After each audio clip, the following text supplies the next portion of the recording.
How to make workshop maps for Company of Heroes. Workshop maps are made to Company of Heroes relaunch version, but must be made with the legacy version. Open the game files.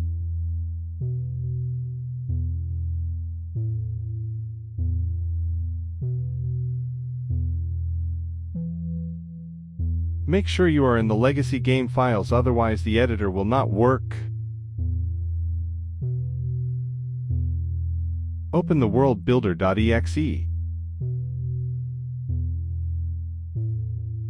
You may need to install Microsoft Visual C++ 2005 redistributable if your editor does not launch properly. Create a new multiplayer map.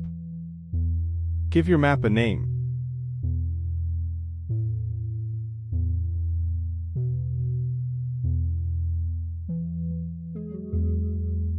Now you must select the size of your map and the pliable area.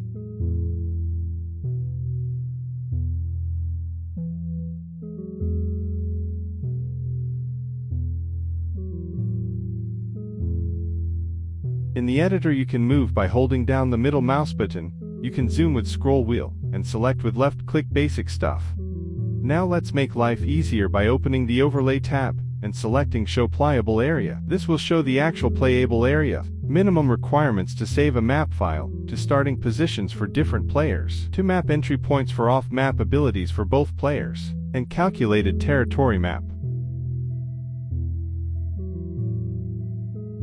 Select the placement tool. Find the gameplay collection, and find starting position.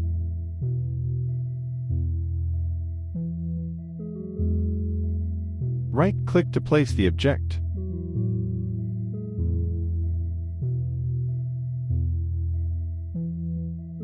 Set the ownership of the buildings for Player 1 and Player 2.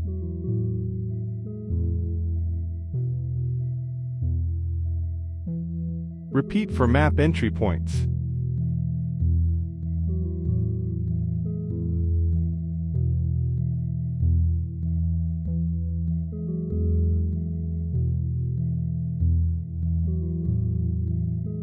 You can also add the capture points from the gameplay collection.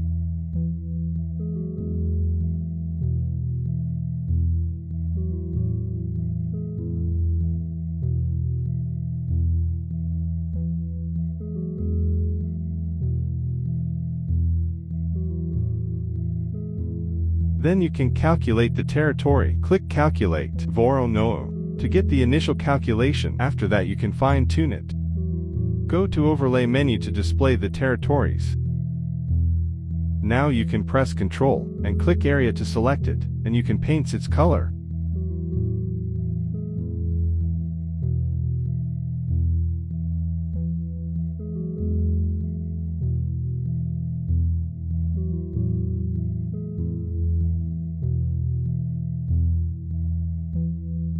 The area should not be cut off, but continuous. You can also paint null, or areas that cannot be controlled, like rivers.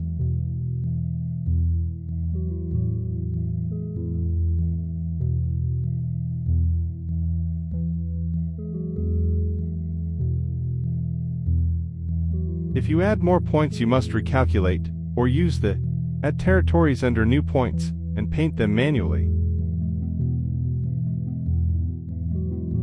You can also find the starting bunkers and victory point from here.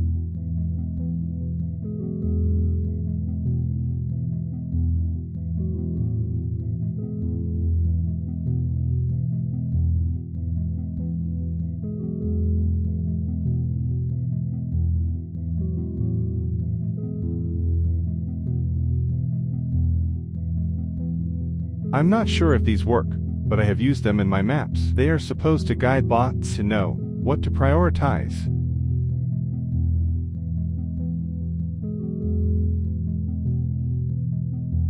Terrain manipulation. You can add, subtract, set to specific height, or smooth.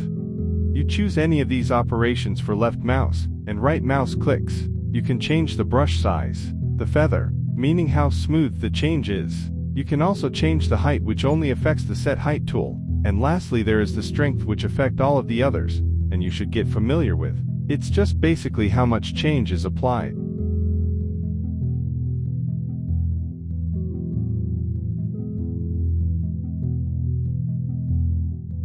Here you can see changing the strength effect how much it deepens the hole. See, with strength 100 the hole gets much deeper faster. If you hold down Ctrl and press right mouse button, it will change to the set value tool and copy the height of click terrain. Here you can see I'm making multiple holes with the same depth.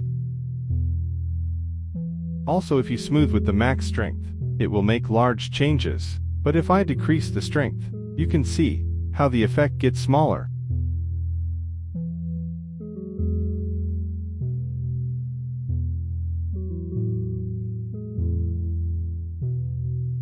You can also add water, using the water tool. You can add water sources.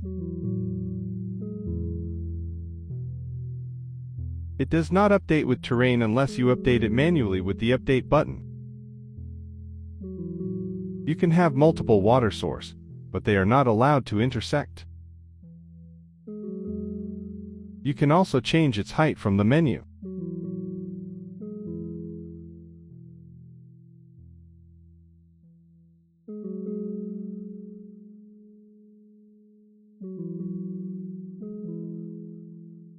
Painting the terrain. Open the painting tool with the tile button. On the right side panel you can select the texture to paint. For each texture you want to have, you add a layer. By selecting a layer you choose what to paint. Now with clicking the terrain you paint the selected texture.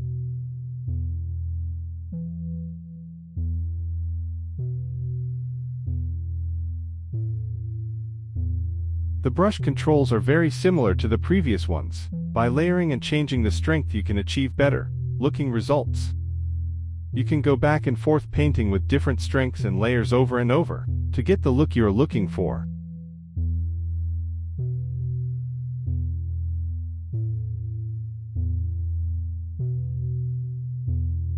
Spline tool. The spline tool is very powerful. The tool has three main categories.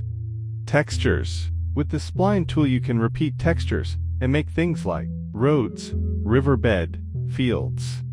Objects. You can repeat multiple objects to make things like walls or fences. Deform. You can also deform terrain, for example, to make ramps. Select a texture you want to repeat. I'm going to find a road texture.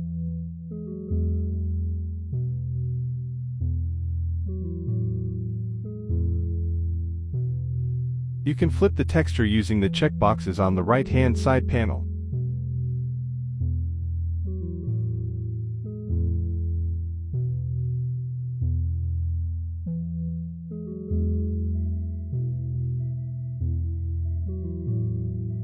You can edit existing spline by pressing spacebar when it's selected. While editing you can append or remove segments from either end.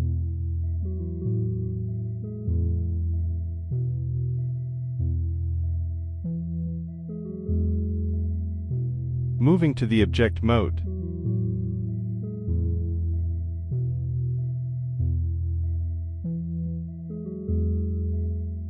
Find your desired object you want to repeat.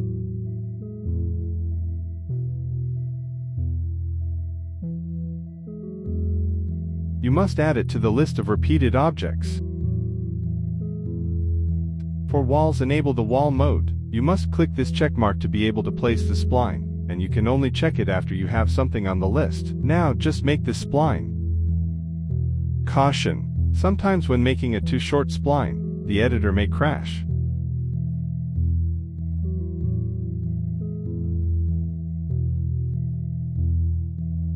You can also add multiple objects to the list. This is useful, for example, if you want to include fence posts for your fence or a wall.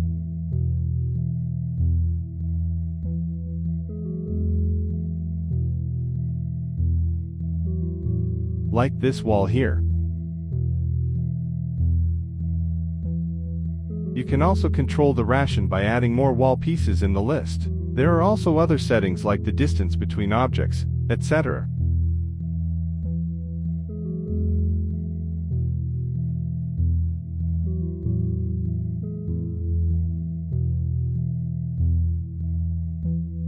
Deforming tool. This is used to deform the terrain. Example use: making smooth ramps. By holding down H key and dragging a point, you can adjust its height.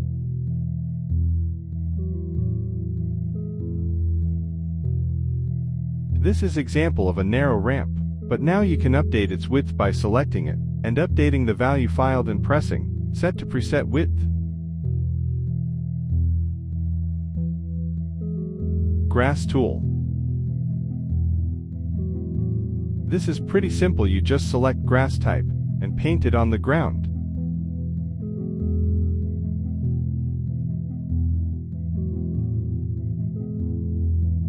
Placement tool.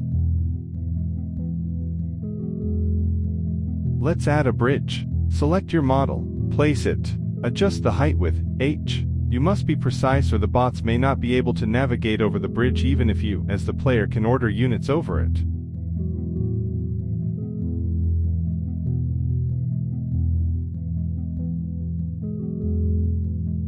You can place great many things from the models list: buildings, bushes, trees, rocks. But beware, some of the placeables can be bugged or glitchy. For example, if you try to use some single player or dev props while placing nature props, you can enable use random rotation for more natural look.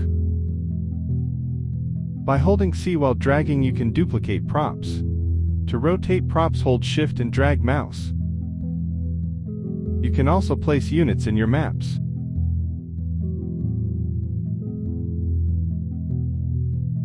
But some are glitchy, for example, emplacements. If you try to undo or delete, then some parts will remain. They cannot be selected and deleted normally. The only way to get rid of them is done by console. You have to find out the keyboard key for your layout to open the console. You must hover your cursor over the object you wish to destroy while inputting the command. The command is wb_orphan_nuke_entity.